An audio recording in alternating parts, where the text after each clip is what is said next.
The blizzard tore through Blackwood Valley, Colorado, carrying the bone-chilling cold of December 1888. The wind howling through the cracks of the smithy sounded like the wailing of a lost soul. Inside, the forge's glow cast dancing shadows against the walls, flickering and menacing. Caleb Thorne sat motionless at a rotting wooden table, his eyes as cold as a polar ice cap, fixed on the small object in his left palm. It was a ring, a strange, exquisite fusion of rippled Damascus steel, an ancient oak from the deep woods. Caleb had spent 4 grueling months, through countless sleepless nights, grinding it into shape.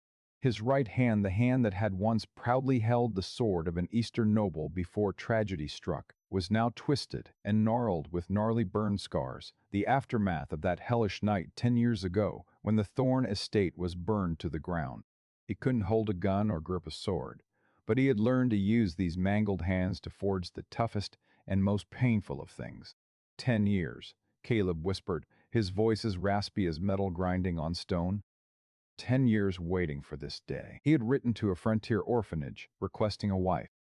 He didn't care about looks or pedigree. He just needed someone willing to sign a bill of sale in exchange for money to save a child's life. And the person who answered, by some cruel twist of fate, carried the surname he hated to his very core, Vane.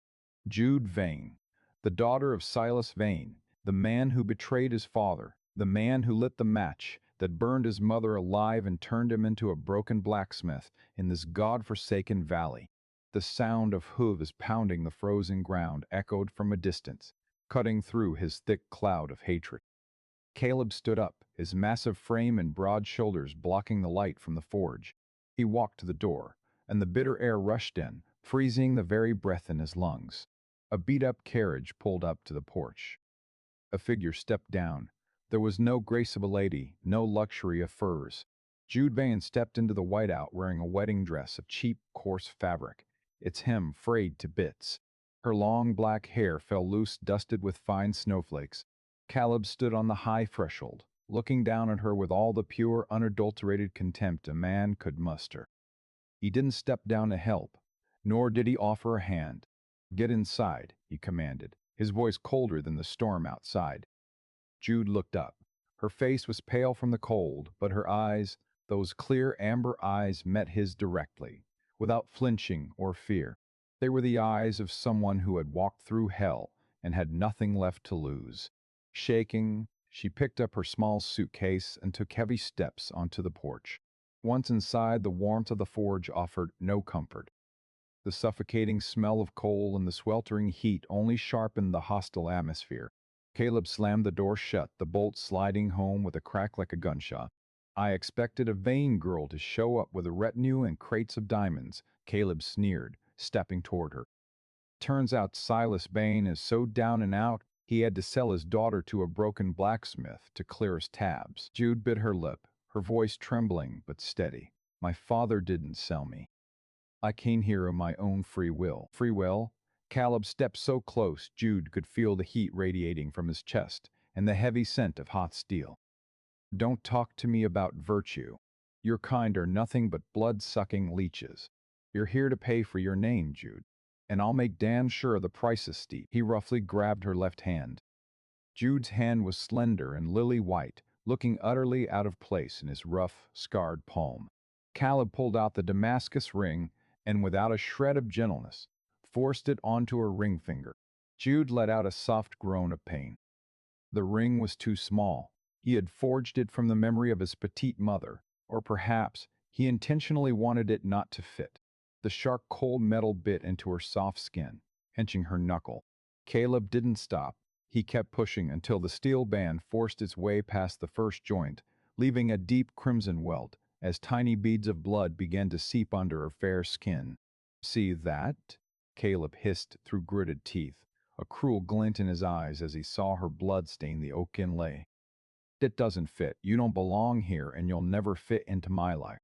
This steel shackle will remind you every day that you're my prisoner, not my wife." The pain was so sharp Jude's vision blurred, but she didn't pull her hand away. She looked at the ring strangling her finger, then up at Caleb. In that moment her heart cramped tighter than the wound on her hand. She recognized him, the boy who, 10 years ago, had given her a wildflower by the creek, the one whose warm smile she had loved throughout her childhood. Now standing before her was a monster molded from ash and spite. "If this is the price to ease your hate," Jude whispered, her voice choking up, "then I'll wear it. Even if it crushes the bone." Caleb was stunned for a split second by her words. Her resignation didn't look like weakness.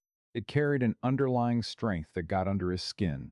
To hide his confusion, he shoved her back, making her stumble toward a pile of dry firewood. "Don't try those cheap lines on me. You think I'm gonna go soft? Tonight you sleep in the woodshed out back. I'm not having a vein in my bed." Jude looked around the dark smithy, then at the door leading to the freezing shed. She didn't argue. She just quietly picked up her suitcase. As she turned to go, Caleb spoke up suddenly, his voice dripping with irony. "Don't go hoppin', Silas is coming to save you. He signed away his parental rights the second he got the cash I sent. You're just a piece of property belonging to the Thorn Forge now. Best remember that." Jude paused at the shed door. The wind and snow rushed in from behind her, whipping her tattered wedding dress. She didn't turn around, but her thin shoulders trembled slightly. "I know," she said softly, her voice nearly drowned out by the wind. "I've been dead since the day of that fire. The person standing here today is just a ghost of the past here to take the fall for someone else." The shed door closed, leaving Caleb alone in the forge. The fire was dying down, leaving only embers glowing red like the eyes of a wounded predator. He looked down at his mangled right hand, then at the drops of Jude's blood lingering on the wooden floor. He should have felt satisfied. He had made his enemy's daughter bleed, he had shamed her, and he had stripped her of her dignity. But why in his chest, where his heart had long since turned to stone, did he feel an unwanted spark? Caleb grabbed a heavy smithing hammer and brought it down hard on the anvil. The ear-piercing clang echoed through the valley, drowning out the storm, but it couldn't drown out Jude's whisper still rattling in his head. Hoarfrost blanketed the ancient pines surrounding the smithy as a pale dawn struggled to pierce the slate-gray clouds of the Colorado high country. Caleb Thorne hadn't slept. He'd spent the entire night at the anvil, the clanging of his hammer ringing out as if to drown out the presence of the woman in the woodshed. Every strike was a grim reminder of the fire 10 years ago, the smell of charred flesh and his mother's dying screams. He shoved the shop door open, stepping out with a gaunt face and bloodshot eyes. The snow had let up, but the cold was still biting. Caleb marched toward the woodshed and gave the flimsy wooden door a heavy boot. "Rise and shine. This ain't no place for a sleeping beauty." Inside, Jude was curled up on a pile of dry straw, her thin wedding dress now stained with soot and wood shavings. She jolted awake, her lips blue from the cold, her breath hitching in a thin mist. Her ring finger was swollen, the dried crimson of blood caked against the rippling waves of the Damascus steel band. Caleb caught sight of the wound. A flicker of regret passed through him, but it was instantly replaced by a cold, ruthless stare. "Get out there," he barked, pointing toward the wild horse corrals behind the hill. "The herd needs to be driven down to the valley before the next dusting hits. Don't let a single one stray, or you won't see a scrap of bread tonight." Jude stood up shaking, her joints popping. She didn't look at him, just silently trudged outside. Caleb leaned against the doorframe, watching her thin frame sway in the wind. He knew driving wild Mustangs in this weather was a tall order for a grown man, let alone a slip of a woman who'd never pulled a day's hard labor. He wanted to see her break. He wanted her on her knees, begging so he'd have an excuse to kick her out or break her even further. All morning, Caleb made a show of being busy with horseshoe orders, but his ears were pinned back, listening for the sound of hooves in the distance. He watched Jude scrambling across the slick slopes, her thin shoes torn to ribbons, leaving bloody footprints in the snow. A high-strung gray stallion reared up, nearly catching her in the chest, but Jude didn't flinch. She stood her ground, looking the beast dead in the eye, her trembling hand reaching out as she whispered something the wind carried away. Strangely enough, the horse settled. By midday, a headwind whipped down from the peaks, bringing the damp air that signaled a nasty blizzard was closing in. Caleb looked at the sky, then toward the range. Jude hadn't come back. He bit back a curse, dropped his tongs, and grabbed his bearskin coat, heading for the hillside at a clip. He found her at the edge of the pine forest. Jude was face down in the snow, her dark hair matted with slush. She'd keeled over from exhaustion in the cold. A few yards away, the gray stallion stood guard over her, his nostrils huffing warm breath onto her frozen body. "You little fool," Caleb knelt, rolling her over. Jude's face was white as a sheet, her lips drained of color. He scooped her up. She was a lot lighter than he'd expected, light enough to make his chest tighten. When his gnarled, scarred hands touched her frozen skin, a jolt went up his spine. For the first time in 10 years, he was touching a woman to protect her, though he died before admitting it. He brought her inside, not to the woodshed, but to the main room of the forge, where the only bed sat beside the hearth. Caleb clumsily stripped her of the ice-soaked wedding rags. Beneath the coarse fabric, her body was a map of bruises, some fresh, some fading. He went dead still. What kind of hell had she endured at the Vane estate before coming here? The fever hit fast. Jude started raving, her breath hot and ragged. Caleb piled every fur pelt he owned onto her, but she wouldn't stop shivering. In her delirium, she choked out broken words. "Don't. Silas, please don't hit me. Caleb." "Run, the fire." Caleb froze as if he'd been struck by lightning. She was calling his name in the dark, telling him to run. Memories of the night of the fire came rushing back. He'd always believed she was the one who tipped off Silas Vane to head his home. But these fever dreams told a different story. He stared at Jude's pained, contorted face. A seed of doubt took root in his gut. Had he been hating the wrong person? Jude's body temperature dropped to a dangerous low. Caleb knew the signs of severe hypothermia. If he didn't get her warm right now, she wouldn't make it through the night. Left with no choice, Caleb shed his heavy coat down to his thin undershirt and climbed in beside her, pulling her against him. The heat from the man's massive chest enveloped her small, shivering frame. Caleb could feel her weak heartbeat thumping against his own. The scent of wild clover and the metallic tang of the forge mingled between them. At first he lay there stiff as a board, telling himself this was just a mercy mission, but slowly, as he felt her instinctive trust, her tucking her head into the crook of his neck for one last bit of warmth, Caleb's armored heart began to thaw. He ran a scarred hand gently over her hair. "Why'd you come here, Jude? Why take all this hell?" The next morning Jude woke up cushioned by furs. She was in the bed, and Caleb was sitting at the wooden table, silently cleaning old letters. He didn't look at her, his voice as cold as usual. "Now that you're among the living, get up. Don't think laying about gets you out of chores." Jude tried to sit up, but the vertigo made her reel. She noticed the letters on the table, the ones she'd been sneaking out every week. Caleb stood abruptly, tossing the stack onto the bed. "Start talking. Who are these for? You tipping off that low-life brother of yours to where I'm at so he can finish the job?" Jude looked at the torn envelopes, her face falling. "No, it's not what you think, Caleb." "Then what is it? A lover? A mail-order bride still keeps his string on someone else?" Caleb roared, his scarred hands gripping her shoulders, forcing her to meet his eyes.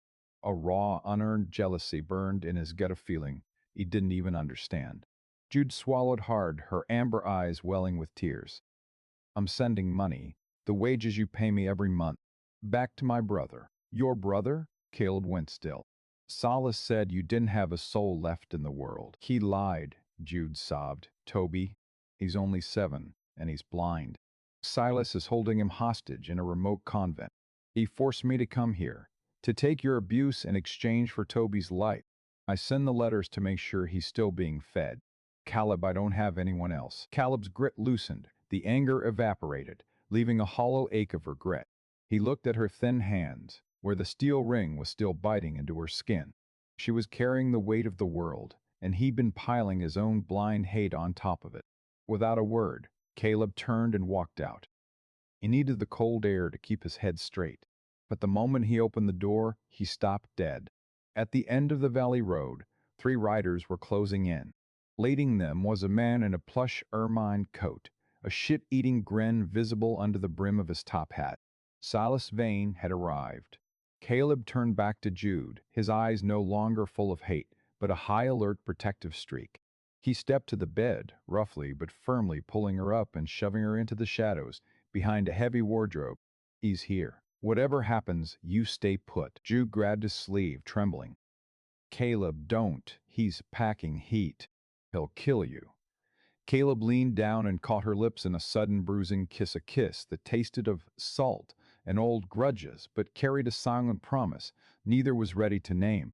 He pulled away, the ice back in his eyes. He's got a gun, but I've got the fire.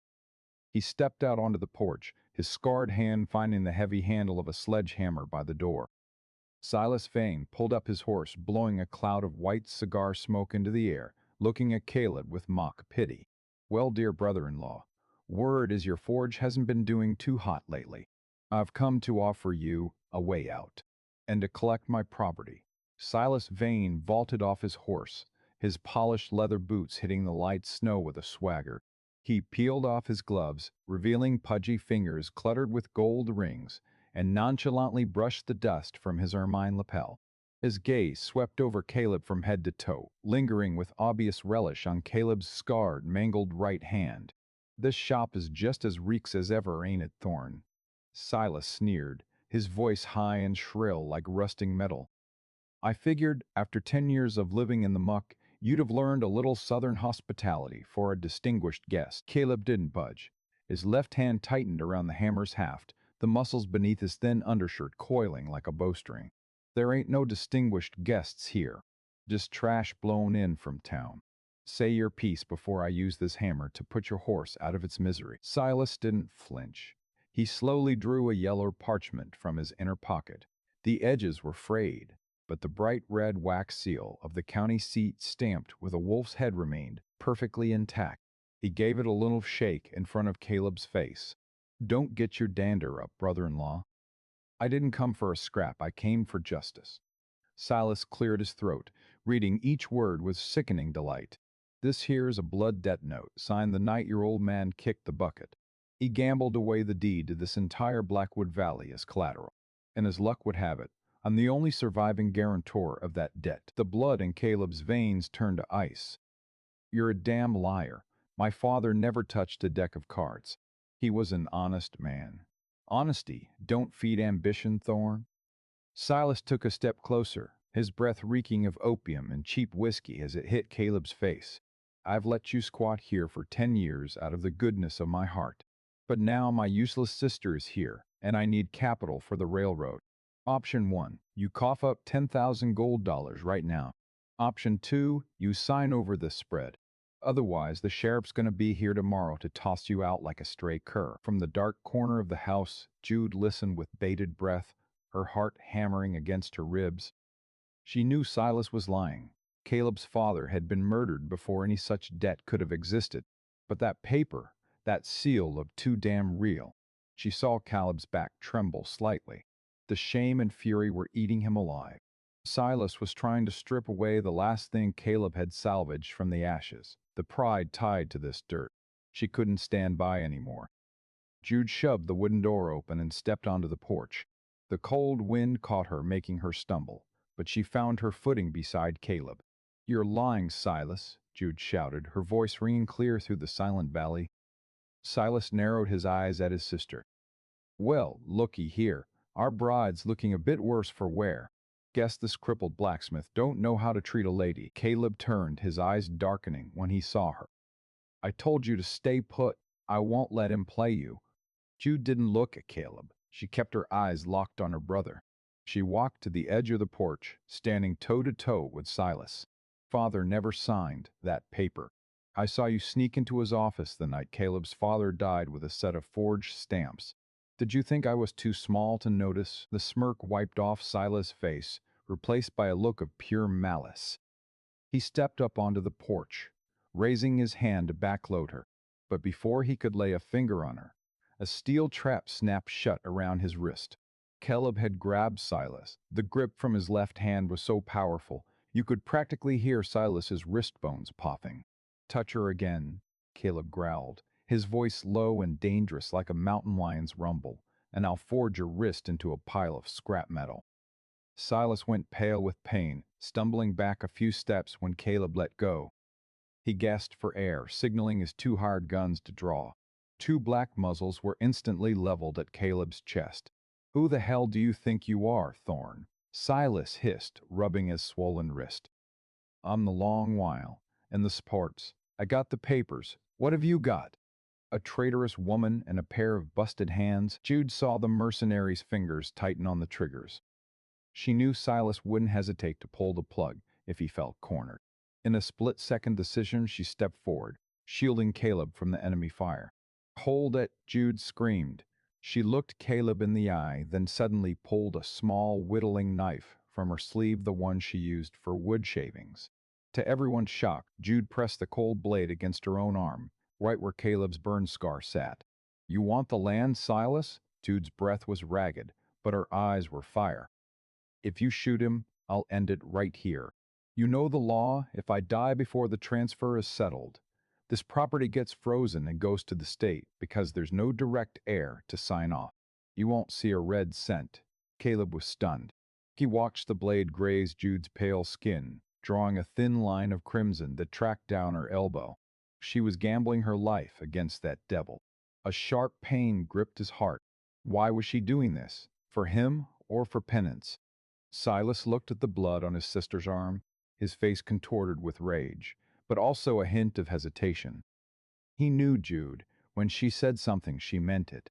10,000 gold dollars wasn't the only goal he needed. The water rights under this valley to corner the market in Cheyenne. If Jude died, his whole play went up in smoke. "You're touched," Silas spat. "You're taken up for a man who's been treating you like a dog. Look at that ring on your finger. It's eating you alive." "It hurts," Jude replied, her voice turning strangely soft as she glanced at Caleb. "But it's the only honest thing I've ever been given. At least it ain't built on lies like that paper in your hand." Caleb stepped closer, his scarred hand trembling as it touched Jude's shoulder. He couldn't find the words, but the vibration from his chest told the story. He realized how wrong he'd been to see her as the enemy. She was the only true victim of this war, caught between his hate and her family's cruelty. Silas signaled his men to lower their guns. He knew today wasn't the day for a bloodbath, at least not with the townsfolk starting to snoop around the valley. "Fine," Silas spat into the snow. "I'll give you 3 days. 3 days to pack your traps and skedaddle. After that, dead or alive, I'm leveling the shop to the ground." He swung onto his horse and ordered his men to turn back. The sound of hooves faded, leaving a heavy silence over the Thorn Ranch. Jude let the knife drop into the snow. Her legs gave out. Caleb caught her just in time, pulling her thin frame into his massive chest. He didn't push her away, didn't mock her, didn't act cold. He carried her inside and sat her down in the chair by the hearth, which still held the warmth of the night before. He pulled out a tin of salve and some bandages, kneeling before her. Caleb silently wiped the blood from Jude's arm. Seeing the cut she'd given herself for his sake made his eyes sting. "Why?" Caleb asked, his voice thick. "Why'd you save me? I treated you like an animal." Jude looked at him, her amber eyes wet with tears but sparking with a faint smile. "Because 10 years ago, when you gave me that wildflower, I promised I'd never let another fire hurt you. I broke that promise once when I couldn't stop Father. I won't let it happen twice." Caleb was floored. The wildflower from 10 years ago. She still remembered. He bowed his head, pressing his forehead against her wounded hands. For the first time in a decade, the ironclad blacksmith of Blackwood Valley broke down.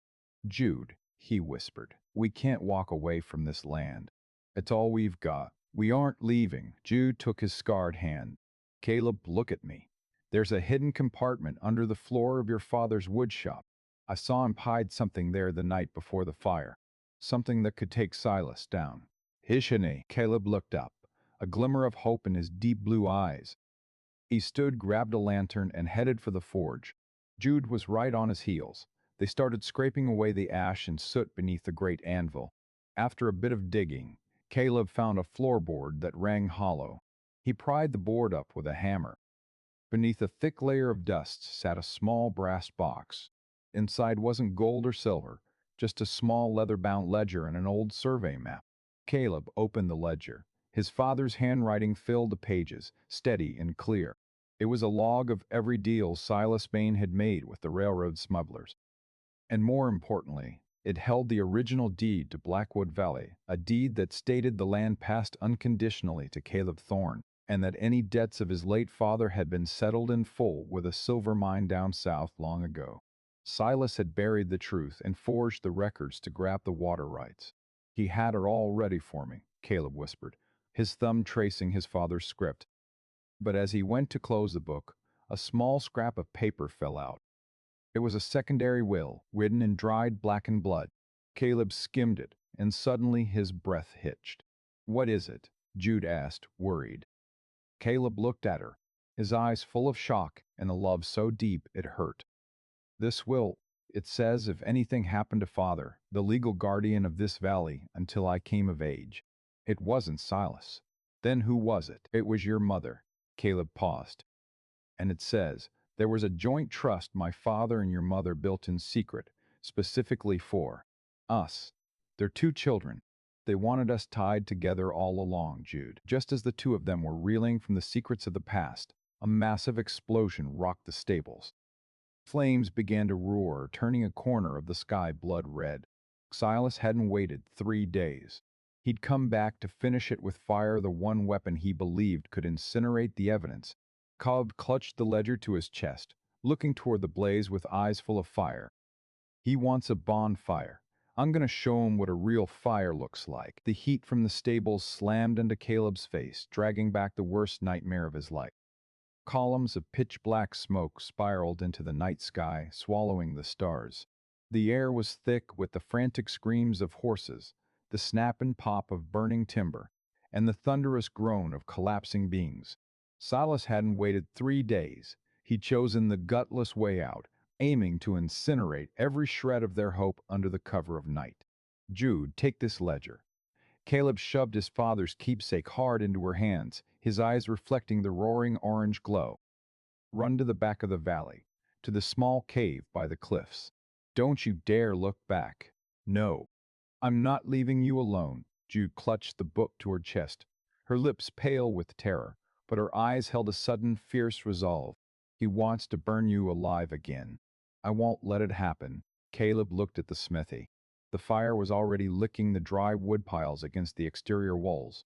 If the forge went down, every bit of evidence, every memory, and their entire future would go up in smoke. He knew his right hand was busted. He couldn't outgun 10 of Silas' Heard killers lurking in the brush, but he was a blacksmith. He knew the skeleton of this house better than any man alive. "Listen to me, Jude. This isn't running. This is keeping the heart of this valley beating." Caleb gripped her shoulders, his voice dropping to a desperate, urgent low. "If I don't make it out, you get this book to Lawyer Beaumont in town. Promise me." Jude went to answer, but a gunshot cracked through the air, the lead whistling past Caleb's shoulder and embedding itself in the shop door. Silas had the place surrounded. "Thorne, step out here." Silas' voice drifted from behind the tree line, dripping with triumph. "I told you, I'm the law. You want to roast like a rat in a cellar, or do you want a bullet in the brain?" Caleb shoved Jude toward the small escape hatch behind the kitchen. Paul tail. He didn't wait for a response, spinning around and plunging into the smoke-choked forge. Jude froze for a heartbeat, tears streaming down her face, but she knew Caleb. He was making himself the bait so she'd have a fighting chance. She hugged the ledger tight, squeezed through the narrow door, and vanished into the inky blackness of the pines. Inside the forge, the temperature was skyrocketing. Caleb coughed violently on the thick soot, but his hands moved with a supernatural precision. He didn't reach for a gun. Instead, he grabbed his heaviest sledgehammer and shattered the kerosene jugs used for the lamps, splashing the fuel along the main walkway, but leaving a narrow, jagged path leading to the drop trap beneath the anvil. He heard the rhythmic thud of boots as the mercenaries stormed the front door. Silas stood outside screaming orders. "Get in there. Bring me his head." 3 gunmen burst in, revolvers drawn. The smoke was a solid wall, blinding them to Caleb's position. All they could hear was the steady, cold clack, clack, clack of a hammer hitting the anvil, a reaver's heartbeat counting down. Clang, clang, clang! "He's over there!" one shouted, fanning his lead toward the hazy shadow behind the smoke. Caleb ducked behind the massive oak pillar, the one his father had hewn by hand. He tossed a white-hot iron rod into the pool of kerosene. Instantly, a wall of fire erupted between Caleb and his hunters, cutting off their retreat. The men panicked as charred timber began to rain from the ceiling. But Caleb had miscalculated one thing. Jude's scream pierced through the back door, the very way he'd sent her.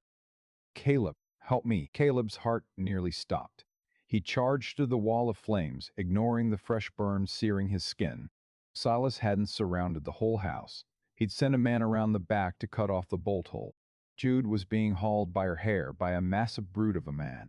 She fought like a wildcat, but the ledger had been knocked away, skittering toward the edge of the encroaching fire. "Get your hands off her," Caleb roared. He lunged like a predator. His right hand might have been mangled, but the raw power in his left, from years of swinging a hammer, was a force of nature. He landed a haymaker to the mercenary's jaw that sent the man flying backward. Caleb pulled Jude up, but at that exact second, a flaming crossbeam groaned and buckled from the ceiling, crashing down and blocking their only exit. The fire circled them in a ring of death. The black smoke was robbing the oxygen from their lungs. Jude coughed into Caleb's chest, her strength failing. "I'm sorry. I came back for the ring," Jude whispered, her hand trembling as she opened it. In her palm sat the Damascus steel band, blackened by soot. She turned back for it, the only thing that bound their souls together. Caleb looked at the ring, then at the exhausted woman in his arms. A wave of crushing regret hit him. He'd been so obsessed with hate that he'd forgotten love was the only thing worth saving. "Don't say another word, Jude. I'm getting you out." Caleb scooped Jude up. He scanned the room. The fire had swallowed the exits, leaving only one play, the massive water trough used for quenching steel in the center of the shop. It was wide enough for two, and more importantly, it sat directly under an iron vent in the roof, the only part that hadn't caved in. He lowered Jude into the freezing water, then dove in himself, wrapping his body around hers to shield her from the falling embers. The icy water hitting Caleb's scorched skin sent a bone-deep shiver through him, but he didn't let go. Above the roof, Silas' laughter echoed over the roar of the wood. "Burn! Burn, you bastards! This valley is mine." But Silas' laugh cut short as a distant train whistle screamed, followed by the thundering hooves of the town's vigilance committee. Lawyer Beaumont had arrived with backup. It turned out Jude's weekly letters weren't just for her brother. She'd been secretly copying evidence of Silas' crimes and mailing them to Beaumont every chance she got. She'd been prepping for this day long before she ever set foot here. "Silas Vane, drop the iron," the sheriff's voice boomed. Silas panicked, trying to mount his horse, but it was too late. He was tackled into the slushy muck instantly. He shrieked, watching the house burn with crazed eyes. Inside the forge, the heat had become unbearable. Caleb felt his consciousness slipping. With the last of his strength, he hoisted Jude toward the half-collapsed vent, yelling for the men on the roof to hear him. "Over here, get her out." Caleb's mangled arm gripped the edge of the trough, his veins popping. He shoved Jude up toward the rescuing hands reaching down through the wreckage. "Caleb, you have to come with me," Jude sobbed, clutching his shirt. "Go, Jude. I gotta get the book." Caleb let go, diving into the ash-filled water to grope for the ledger sitting at the edge of the trough. He couldn't let his father's legacy die.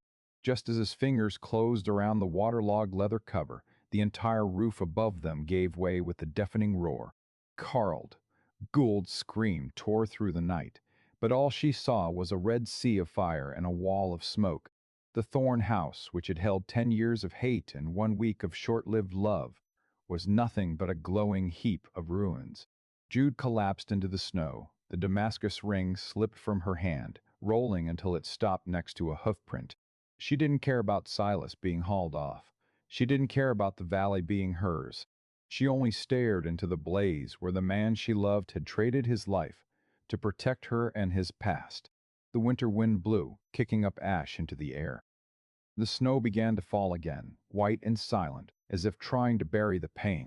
But amidst the blackened rubble, a hand suddenly thrust out trembling and covered in fresh burns, clutching a waterlogged leather ledger. Caleb Thorne hadn't burned. He'd crawled through the drainage pipe that connected the trough to the small creek behind the shop, a secret passage his father had designed for exactly this kind of hell on Earth. Jude lunged forward, ignoring the radiant heat still pouring from the ruins. She threw her arms around Caleb's soot-stained, battered body. He let out a ragged breath, pressed the ledger into her hands, and passed out in the arms of his woman. The field hospital in Harlan's Creek reeked of antiseptic and arsenic. Caleb Thorne lay on a rusted iron cot, his body swaddled in white bandages like a mummy. Fever dreams of the inferno still clawed at him, causing his scarred hands to twitch instinctively in his sleep. But every time he began to thrash, a soft, cool hand would press against his brow, dousing the fires in his mind with an inexplicable tenderness. 2 weeks after that horrific night in Blackwood Valley, Caleb opened his eyes for the first time to a white-painted timber ceiling. Beside the bed, Jude sat slumped in a wooden stool, her dark hair falling over her gaunt face as she dozed. On the bedside table, the once waterlogged ledger had been dried out, resting neatly next to a court summons for Silas Vane. Caleb shifted his left hand, and the sharp bite of fresh burns wrung a groan from his lips. Jude jolted awake instantly. Her amber eyes caught fire when she saw he was lucid. "Caleb, you're back with us." Her voice broke, and her trembling hand found his. "Silas," Caleb croaked, his throat feeling like stale hardtack. "I'll never lay a finger on you again." Jude smiled through her tears. Lawyer Beaumont brought the ledger and the blood will before the circuit court. Turns out, on top of the land grabbing, Silas was knee-deep in bribing railroad officials 10 years back. He's looking at a long stretch in the state pen, Caleb. Blackwood Valley. It's yours, free and clear. And Toby, I brought my brother home. Oh, Caleb closed his eyes, a long, shaky breath of relief escaping his chest. The hate and the weight of the last decade seemed to have turned to ash along with the old forge. But as he looked down at Jude's left hand, he saw her finger was bare. The deep indentation from the ring that had been too small was still there, a crimson circle marking the cruelty he'd once dealt out. "Where's the ring?" he asked softly. Jude looked down, her expression clouding. "It was scorched and warped in the fire. I kept it, but it won't fit anymore." Caleb didn't say another word. Dynamic. He spent the following days of recovery watching Jude care for Toby, a small boy with sightless eyes but a sun-bright smile. He watched her patiently guide the boy along the hospital porch, singing old frontier folk songs to soothe him to sleep. Caleb's heart began to shift. He realized he didn't want to be the lone blacksmith living in the shadow of a grudge anymore. He wanted to be the man who guarded this peace. The day Caleb was discharged, the snow had surrendered, giving way to the first sprouts of a Colorado spring pushing through the dirt of Blackwood Valley. The villagers had cleared the charred remains of the forge, leaving only the solid stone foundation and the massive furnace standing tall like a steel witness. Caleb led Jude to the front of the furnace. He'd had folks prepare charcoal and tools ahead of time. Though his shoulders were still taped up, his left hand had mended enough for the most important job of his life. "Jude, stand with me," Caleb said, his voice deep and full of life. He pulled the warped Damascus ring from his coat pocket. He kicked the fire to life. The orange glow washed over their faces, but this time it wasn't Silas' destructive blaze. It was the rebirth fire of love. Caleb set the ring into the coals, waiting until it glowed cherry red. Then he picked up another bar of Damascus steel, a fragment from his father's old blade he'd salvaged from the rubble. With a master's touch, he split the old band open. Jude watched with bated breath. She saw him meticulously forge a new segment of steel into the gap, widening the circle just enough. He didn't try to hide the seam. Instead, he let the weld stand proud, like a unique cloud pattern in the metal. He ground and polished it until the steel shined under the spring sun. Finally, Caleb pulled out a dark golden tiger-eye stone, the only heirloom his mother had left in that secret box, and deftly inlaid it into the center of the ring. Caleb killed the fire. He held the widened ring and dropped to one knee on the dirt, where Toby's footprints from playing earlier still marked the ground. "Jude Vane." Caleb looked up at her, his deep blue eyes now brimming with a love scrubbed clean of hate. "I spent half my life hating your name, but I'm going to spend the rest of it loving the woman you are." This ring started as a punishment, but now I've widened it with my whole soul. It's got a seam, and it ain't perfect, just like the two of us. But it's tougher than anything else in this world. Jude's tears fell, tracking down her cheeks and catching on the brilliant tiger eye stone. She reached out her left hand, the one still wearing the faint scar of the old ring. I don't need perfect, Caleb, she whispered. I just need you. Caleb slid the ring onto her finger. This time, the Damascus band glided over the knuckle smooth as silk, hugging her finger perfectly, as if it were born to be there. No pain, no blood, only the warmth of metal fresh from the forge and the warmth of understanding. He stood and pulled her into his arms, pressing a deep kiss to her forehead. Around them, Blackwood Valley was shaking off the long winter. The creek from the underground spring that Silas had coveted was now bubbling over, watering the fresh green grass. We're gonna rebuild the shop, Caleb said, his hands tightening around her waist. Not for weapons, but to forge things that'll outlast us both. A home for Toby, and a future for the two of us. Jude rested her head on his shoulder, looking toward the horizon where the golden sun was spilling over the Rockies. The ring on her hand caught the light. It seemed not a flaw, but a story of healing, of how the jagged pieces of two broken lives could be reforged into one, stronger than they ever were apart. Beneath their feet, the ash of the past had become fertilizer for the spring wildflowers beginning to bloom. The wind still blew through the valley, but it was no longer a howl of hate. It was the whisper of a new beginning, where love had truly widened the circles of fate to take in every mistake and every hope.